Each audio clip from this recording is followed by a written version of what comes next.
The views expressed in this blog are hosted on my own website, are strictly personal, and do not reflect the views of any organization.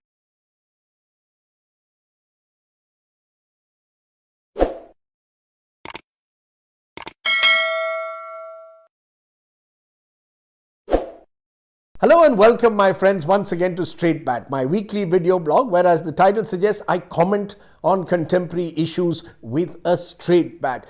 Today, my focus on Goa, the smallest state that is going to the polls in 2022, but in many ways the most fascinating and, dare I say, deeply depressing. A state that I have a very special affection for because it is one of my many home states, the state of my late father, who till date remains the only Goan-born cricketer to play for India, whose heart and soul nestled in Goa above all else. I am depressed because the politics of Goa has become totally transactional, a state where defections have become so routine that forget about Haryana with Aya Ram Gaya. The truth is, we should now be talking about Aya Michael Gaya Michael, or dare I say, Aya Sardesai Gaya Sardesai. Do you know that of the 40 MLAs, and Goa has a 40-member assembly, of the 40 MLAs who won the elections in 2017, 24, more than half, almost 60%, have defected and switched sides in the last 5 years?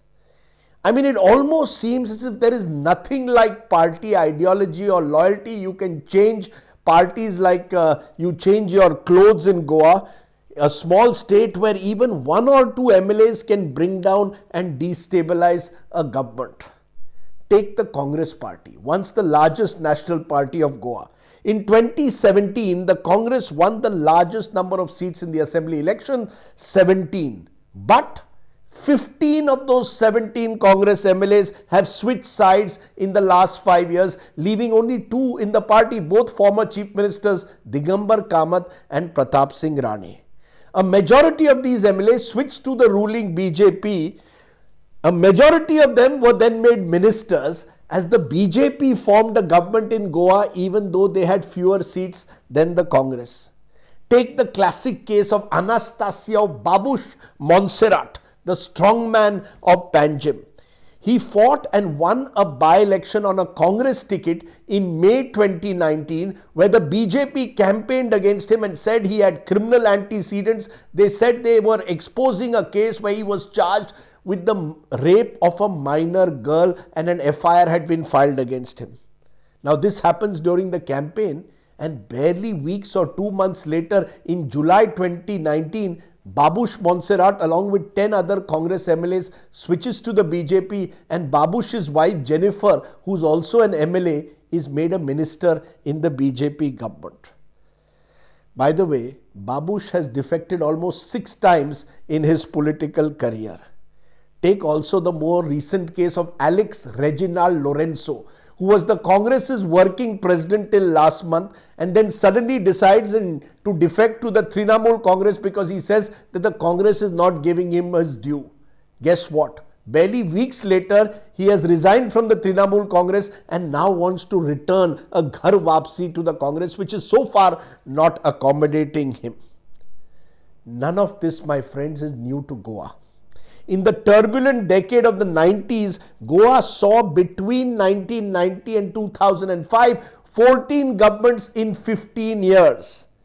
I remember as a young reporter in the Times of India, I was once sent to cover the political turbulence in Goa in 1990. And I met a very interesting character then, Dr. Luis Proto Barbosa. Nice Portuguese sounding name, a very fine doctor, very well reputed and well spoken. He was the Speaker of the Goa Assembly then, and I went to see him ahead of a confidence vote in the then Congress government of Pratap Singh Rane. Dr. Barbosa, bearded, smartly dressed, told me how he was deeply troubled by the defection politics that was going on in Goa. And he sounded very genuine.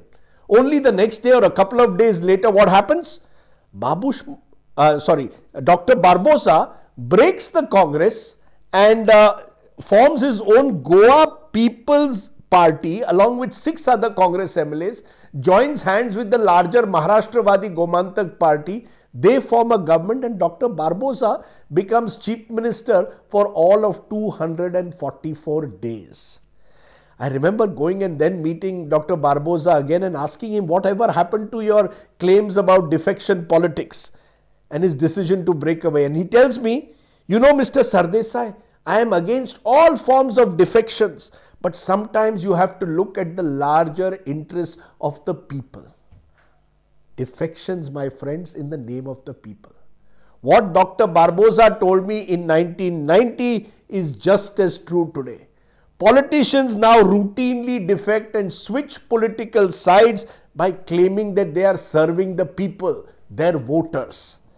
The Association of Democratic Reforms, or ADR, brought out a report last year, and I want to put it out to you today. It shows that out of 443 MLAs and MPs who switched sides between 2016 and 2020, of these, around 170 or 42% were from the Congress. So 443 switched sides, majority switched from the Congress. Only 18 MLAs, or around 4.4%, switched from the BJP. 182 of the MLAs who switched, or around 44.9%, then recontested the election on a BJP ticket. So clearly the BJP, because it is in the power at the center and in many states, people tend to gravitate towards it. Of the 357 MLAs who defected to contest assembly elections, 170 or 48% were successful. In by-elections to assemblies, the success strike rate is even higher. 39 of the 48 MLAs, or 81%, were successfully re-elected. On the whole, 52% of the 443 MLAs and MPs who defected were re-elected. And the average growth in the assets of the recontesting MPs and MLAs was 5.85 crores, or 39% growth. What these figures show is very simple, my friends. Politics today is a successful business for many. It is not based for them on ideology or principles or values, but quite simply transactional, driven by a lust for money and power. Greed. Most defections are because the politician wants to be on the right side of power to protect his or her interests. Some do it because they want protection from the investigating agencies, others because they are offered the prize Malaidar or ATM ministries, as they are called. The anti-defection law of 1985, which was shaped when Rajiv Gandhi was Prime Minister, has clearly failed or has its limits, especially in these small states like Goa, where defections can be retail or wholesale. But even in large states like Karnataka, we've seen when the elections throw up a hung assembly, defections are the way you form a government in such states. My own view, my friends, is that defections during an assembly term can be discouraged only now by putting in a simple clause. Whoever defects during an assembly term cannot become a minister or hold any office of profit for the duration of that term. Let me repeat. Whoever defects during an assembly term cannot become a minister or hold an office of profit during the duration of that term. That, to my mind, is the only way to check this rampant and dangerous practice of being elected on one party ticket and then switching sides to another party soon after. Yes, a clause like this might affect the business of resort politics, where MLAs are taken every time there is an attempt to bring down a government or save a government into some plush resort. But since most of these resorts are also owned by netas, it doesn't really matter. I also have one final point to make today, and this is to all you citizens, you voters out there. Ask yourself, why is it that so many defectors have a successful strike rate and get re-elected?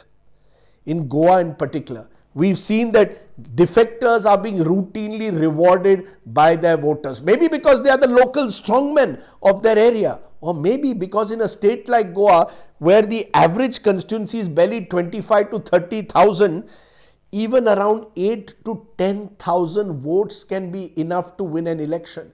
And you can, dare I say, buy an election and win it.